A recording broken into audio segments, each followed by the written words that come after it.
तो हेलन जी को dancing queen, पता नहीं बहुत सारे ऐसे टाइटल दिए गए थे, ऐसे नाम दिए गए थे हेलन जी। जैसा कि मैंने पहले कहा कि एक ही गाना कभी कभी हेलन जी का पूरी फिल्म पे भारी पड़ जाता था। तो हेलन जी दूसरी जो हीरोइन होती थी फिल्म में और आप आके एक गाने में वाह लूट लेती थी, तो उनको जेलसी फील नहीं होती थी कि आ गई हेलन जी अब ये सारा मेला लूट के ले जाएंगे? By the grace of God, I've been very good with all the heroines in the movie. They loved me, literally they cared for me. There was no jealousy. I worked with Asha ji. Were you jealous of me? No. If I was jealous, I wouldn't be friends with you. अच्छा आशा जी, आपकी जब आपकी film में silver jubilee होती थी, golden, आपको jubilee girl भी नाम दिया गया था आपके फैंस के द्वारा, तो जब सिल्वर जुबली होती थी फिल्में, गोल्डन जुबली होती थी, उसके बाद आपने फिल्मों की क्वांटिटी बढ़ाई थी या पेमेंट ही बढ़ाई थी सिर्फ?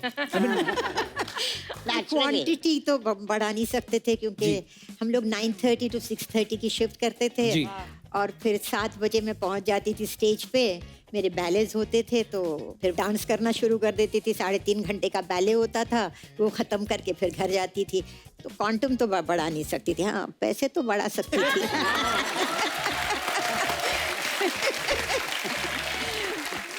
आशा जी, आपने तकरीबन सब स्टार्स के साथ काम किया है, जी। तो आपको अपनी जोड़ी सबसे ज्यादा किसके के साथ अच्छी लगती थी? मेरी पहली फिल्म शम्मी कपूर जी के साथ थी। अच्छा जी। तो मुझे उनके साथ काम करने का जरा आसानी लगती थी। एक बहुत मतलब जो वो करते थे वो इमीडिएटली मैं पकड़ लेती थी। अच्छा जी। जैसे डांस होता था तो डांस डायरेक्टर नहीं होता था। अच्छा जी। अच्छा तुम ये कर लेना, मैं ये कर लूंगा। अच्छा, वाह। हाँ तो इस तरह से कई गाने हमारे ऐसे थे कि विदाउट अ डांस डायरेक्टर हमने किए हैं। क्या बात है। जी जी। और उनको मैं छेड़ती थी भी बहुत। मुझे याद है कि एक बार हम शूटिंग कर रहे थे कश्मीर में, तो उन्होंने कुछ पहलवान को बुलाया, उनके गले में कुछ हो गया था। अच्छा तो जी। बहुत हंसी, अरे पहलवान को बुलाया गला ठीक करने के लिए। ओह, दूसरे दिन मैं गिरी तो पैर में मोच आ गई। साहब वो पहलवान फिर आ गए मेरा पैर ठीक करने। As usual, शमी जी कर रहे आया ना, मैंने कहा जी आ गया। एक्चुअली उस समय फिजियोथेरेपिस्ट थोड़ी ना होते थे, तो पहलवान ही जो पहले कुश्तियां करते थे। मुझे याद है बिकॉज मेरे फादर की कुश्ती करने के बड़े शौकीन थे, तो जब उनको कभी ऐसे हो जाता था तो पहलवान के पास जाते थे और पहलवान भी पता नहीं कोई एमआरआई कोई एक्सरे नहीं करते थे, खुद ही देख के ऐसे पटाखे की आवाज आती थी, या तो आदमी ठीक हो जाता था या बेड़ा करता। आशा जी, हेलन जी, आप मतलब जब भी किसी हीरो के साथ काम करती थी तो ऑब्वियसली हर एक का अलग अलग स्टाइल रहता है, लेकिन शम्मी जी के खुद के स्टेप होते थे, हम लोग सब हाँ, वो देखते रहे। खुद ही मतलब कर लेते थे। तो वो कितनी एनर्जी होती थी, कितना मुश्किल रहता था उनके साथ डांस करना आपको भी? आप एनर्जी तो क्या रिदम थी उनमें। हाँ, जी। एक रिदम पे झटके clan is वटके। full of rhythm. या, सब बच्चे लोग।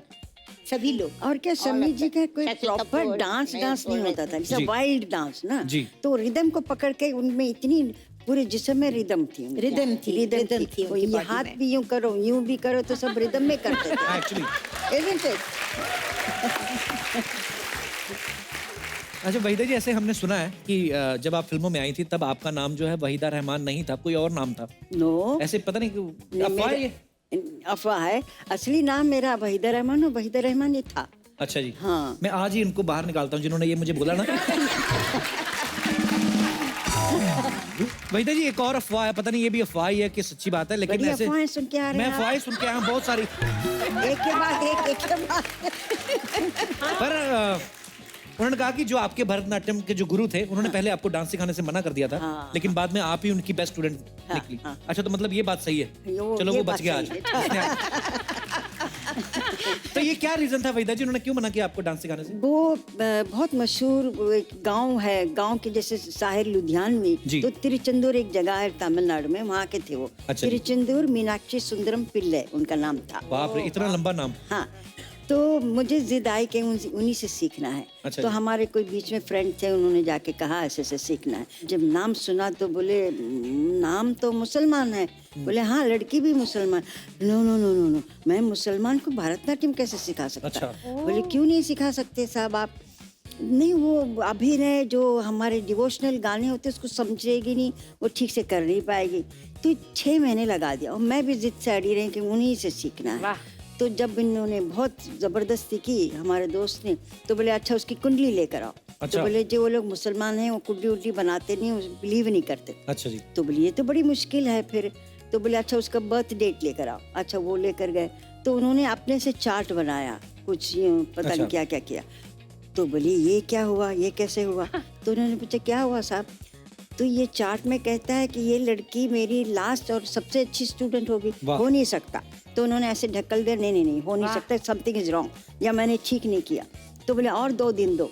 अच्छा फिर 2 दिन के बाद फिर उन्होंने बनाया, बोले no again the same result. तो बोले चलो मैं सिखाता हूँ इसको। क्या बात है लेकिन, और वो बात सच भी साबित हुई। वाह। ऐसे हमने सुना है कि रेशमा और शेरा में एक ऐसा सीन था जिसमें आपको बच्चन साहब को ऐसे थप्पड़ मारना था, लेकिन बच्चन साहब की माताजी वहां पे रहती थी। तो मैम फिर कैसे मारा आपने? वो आदमी थोड़ा वो भी हो जाता कि यार सामने मम्मी है। नहीं, उन्होंने आंटी ने ये भी कहा वहीदा जरा संभाल के, तो मैं बिल्कुल डर गई। अच्छा तो जी। हर बार आए तो सुनील दत्त डायरेक्ट कर रहे थे उस वक्त, और सी रामचंद्रन कैमरामैन थे। अच्छा जी। तो उन्होंने कहा वहीदा जी आप ठीक से नहीं करेंगे तो रीटेक होंगे, उतने थप्पड़ पड़ेंगे। अच्छा जी। इससे बेहतर है अब दिल मजबूत करके एक कस के दे दीजिए, बात खत्म हो जाएगी। अच्छा जी। तो फिर लाइटिंग वगैरह हो रही थी, तो मैं जाके बैठी, तो आंटी बच्चन उधर बैठे हुए थे, वहीदा जरा संभाल के करना। तो मैं बिल्कुल डर गई। फिर मैंने जाके सुनील दत्त को कहा साहब मेरे से थप्पड़ नहीं मारा जा रहा है। बोले क्यों क्यों नहीं मारा जा रहा? कि वो आंटी ने कह दिया जरा संभल के। तो बोले ओहो, तो फिर आंटी को कहना चाहिए इस शॉट के लिए आप बाहर जाके बैठिए। अच्छा, तो बाहर भेजा फिर उनको? बाहर भेजना पड़ा। तो उसके बाद फिर सब सेट पे असिस्टेंट डायरेक्टर सुनील दत्त सब कहने लगे एक ही शॉट, एक ही टेक, एक कस के लगा दीजिए। मैंने कहा अमिताभ बहुत कस के लगाने वाली हूँ। हाँ कोई बात नहीं। खैर शॉट हुआ, लकीली पहला टेक ओके हुआ। तो फिर अमिताभ कहने वहीदा जी काफी अच्छा था।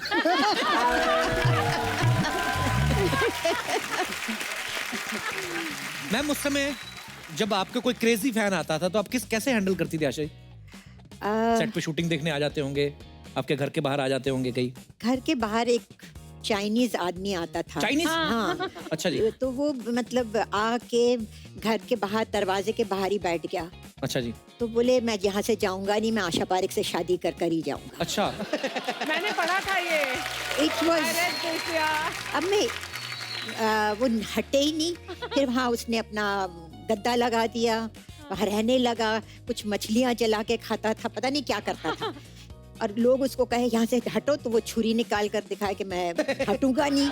अब जब उसने छुरी वुरी निकालने की बात की तो अब मुझे डर लगने लगा। मैं रात को लेट शूटिंग करके आऊँ तो मैं अपने नीचे कार के नीचे मतलब छिप कर रहूँ और छिप कर देखूँ कि वो है कि नहीं, बैठा हुआ है तो फिर छिप जाऊँ। मैंने कहा ये तो बहुत हो रहा है। 1 महीना ये चलता रहा। तो फिर मैंने जो है पुलिस कमिश्नर को फोन किया। अच्छा जी। वो कहा कि भैया इसको पकड़ के ले जाओ। उसको पकड़ कर ले गए जेल में। वहां से उसने मुझे पोस्ट कार्ड लिखा अच्छा। Oh my कि मुझे God. ये लोग ले गए हैं, प्लीज मुझे बाहर निकालो। बेल भी आप ही कराओ। मैंने कहा अंदर तो मैंने डाला है तुमको। मैंने कहा अंदर तो मैंने तुमको डाला है, मैं तुमको आके बाहर निकालूं, मैं पागल हूँ क्या? फिर पता नहीं कहाँ चला गया, मुझे नहीं मालूम। You're looking out for him now. No no no no बाबा। हेलन जी आपके साथ कभी नहीं हुआ ऐसा? हुआ होगा जरूर। एक बहुत अच्छी फैन थी, अच्छी फैन, अच्छा जी। थी ओहो। आशा भोसले। अच्छा, वाह। एक दिन आशा जी ने मुझे उनके शो पे बुलाया। I was a guest. अच्छा जी।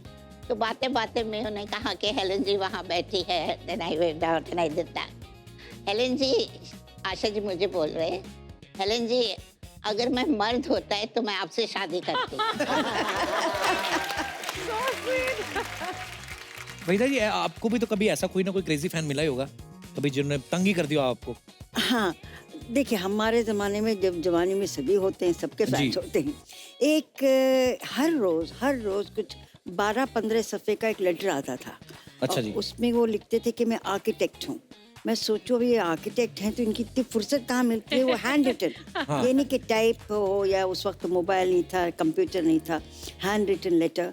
फिर कहते थे एक दिन याद रखिए आप, ताजमहल क्या मैं अच्छा। उससे बढ़ के बनाऊंगा, क्योंकि मैं आर्किटेक्ट। अच्छा मैम आजकल बहुत सारे ऐसे प्लेटफॉर्म्स हैं सोशल मीडिया है, मतलब आप अपने फैंस के साथ सीधा कनेक्ट कर सकते हैं। आप उनको अगर कुछ आप कोई नई फिल्म कर रहे हैं उनको बता सकते हैं, सीधा उनके साथ चैट सेशन करते हैं। आजकल के जो भी स्टार्स हैं, उस समय में तो ऐसा सोशल मीडिया तो होता नहीं था। सो बहुत सारे सवाल हैं जो हमारे दर्शकों के मन में, वो मैं आपसे पूछना चाहता हूँ। आप तीनों उनके जवाब दे सकते हैं। आपके टाइम पे जो फिल्में बनती थी उनमें सबसे ज्यादा स्टाइलिश हीरो कौन था? आप तीनों जवाब दे सकती हैं। स्टाइलिश हीरो जी। मेरे कैटेगरी में जो देवानंद थे, अच्छा जी, फिर देव साहब। शमी कपूर थे। शमी कपूर साहब, वाह क्या बात है। आशा जी आप? मुझे लगता है फिरोज खान। फिरोज साहब, जी जी जी, फिरोज वाह। खान। हेलन जी, आप तो खुद इतने स्टाइलिश नहीं, लेकिन आपको कौन स्टाइलिश हीरो लगता था? Devanand. देव साहब, वाह।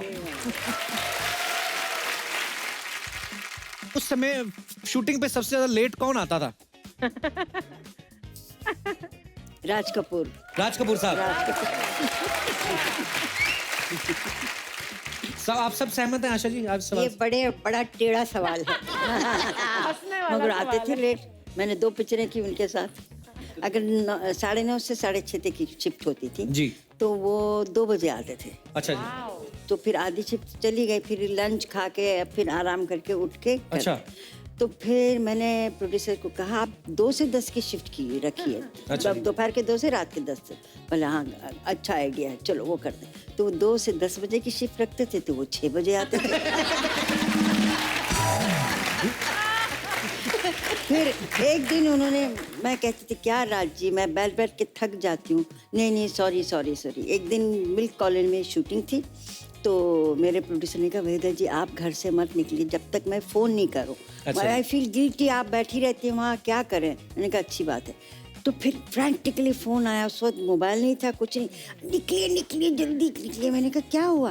बड़ी सुबह 7 बजे राज जी आउटडोर में बैठे हुए हैं। मैंने कहा राज जी 10 बजे। बोले मैं बदनाम हूँ कि मैं लेट आता हूँ, मैं बैठा हूँ, आप अभी आई हैं, अभी आपको मेकअप करना है, बाल बनाने कितनी देर लगेगी? मैं कितनी देर बैठा रहूँगा? मैंने कहा मुझे जिंदगी भर बिठाते थे, अभी आप बैठे रहिए।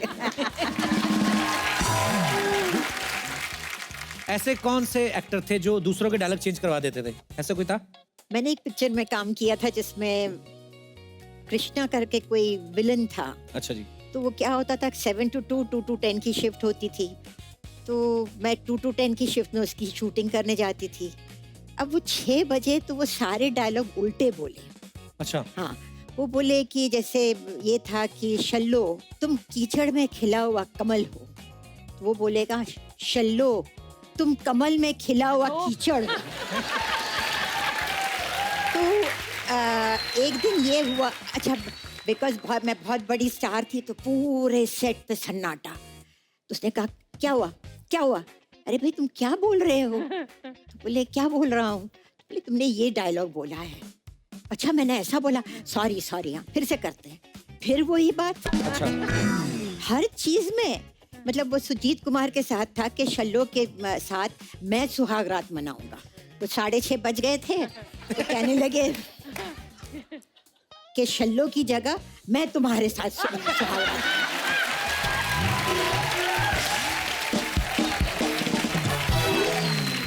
अच्छा हेलन जी, कोई ऐसा एक्टर भी था जो सबसे ज्यादा, मैं ना मेरे शो पे जो भी हीरोइन आती हैं अपनी फिल्म की प्रमोशन करने के लिए, अब तो खैर मेरी शादी हो गई है, मुझे ऐसा बोलते हैं कि तुम फ्लर्ट बड़ा करते हो। हालांकि मैं करता नहीं हूँ, मेरा हो जाता है। अच्छा उस समय भी कोई तो हीरो ऐसा होता ही होगा जो बड़ा फ्लर्ट करता होगा। अगर आप चांस देंगे तभी फ्लर्ट करेंगे ना। उनको मालेंगे एक थप्पड़ मिलेंगे तो सही आएंगे।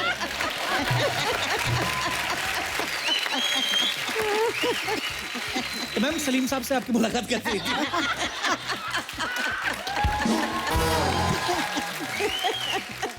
ये सलीम साहब का नेक्स्ट प्रोग्राम होगा तो भी आप पूछ लेना। दोबारा बुला लीजिए दोनों को। दोनों क्यों, तीनों। हाँ जरूर Salman's mother is there. Definitely ma'am, we would love to ma'am. बाकी भी सब थे।